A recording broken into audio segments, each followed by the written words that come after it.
ఈ రాష్ట్ర ప్రజలకు కానీ వైఎస్ఆర్ కాంగ్రెస్ పార్టీకి కానీ అందరికీ కూడా ఈ రాష్ట్రంలో ఉన్న అందరికీ కూడా మీరు సమాధానం చెప్పాలి.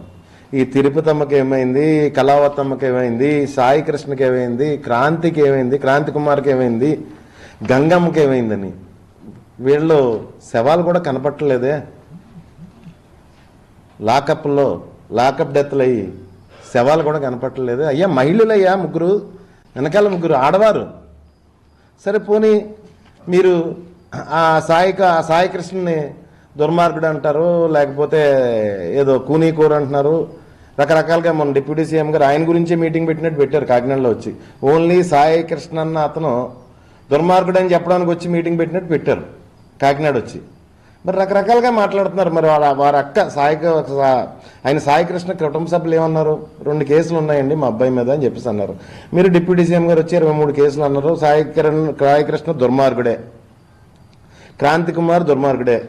మరి గంగమ్మ, నాకు వాయిస్ నోటంటే మాట రావట్లేదు, తిరుపతమ్మ, వీళ్ళందరూ కూడా దుర్మార్గులే అనుకుందాం. కానీ వీళ్ళ శవాలు కానీ మరి లేకపోతే సాయి కృష్ణ వాళ్ళ అమ్మ అడిగినట్టు బూడిదన్నా ఇవ్వాలి కదా సార్ మీరు ముఖ్యమంత్రి గారు.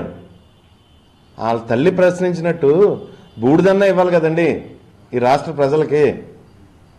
మీరు డైవర్ట్ చేస్తానంటే అలాగా ఈ రాష్ట్ర ప్రజల్ని మీరు కన్న బిడ్డల్లాగా చూసుకోవాలి. అలాంటిది మీరు పిల్లల్ని చంపేసి స్టేషన్లో చంపేసి బూడిద కూడా ఇవ్వకపోతే ఎలాగండి? వాళ్ళు బూడిదే కదా అడుగుతున్నారు. మా కేసు వద్దంటున్నారు, ఏం వద్దంటున్నారు.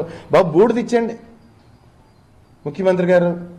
దానికోసమని పవన్ కళ్యాణ్ గారు వచ్చి పెద్దలు అందరూ మాజీ మంత్రులు పెద్దలు బొత్స సత్యనారాయణ గారి గురించి కానీ అయితే లేకపోతే పద్మనాభం గారి గురించి, నాని గారి గురించి, గీత గారి గురించి, మన కన్నబాబు గారి గురించి, రాంబాబు గారి గురించి ఎందుకు సార్ ఇవన్నీ? మమ్మల్ని తిట్టుకుంటే తిట్టుకోండి, కానీ ఆవిడ తల్లి అన్నట్టు బూడిదైతే మటుకు ఇవ్వండి సార్. మేము ఎక్కడ టాపిక్ డైవర్ట్ చేయదలుచుకోలేదు. మీరు సడన్గా వచ్చి మీటింగ్లు పెట్టేసి మమ్మల్ని తిట్టేసి వెళ్ళిపోయినా ఈ రాష్ట్ర ప్రజలు కూడా కొద్దిగా అవగాహనతో ఉన్నారు. ఎందుకంటే వాళ్ళకి 2 సంవత్సరాల పాటు అనుభవం వచ్చింది.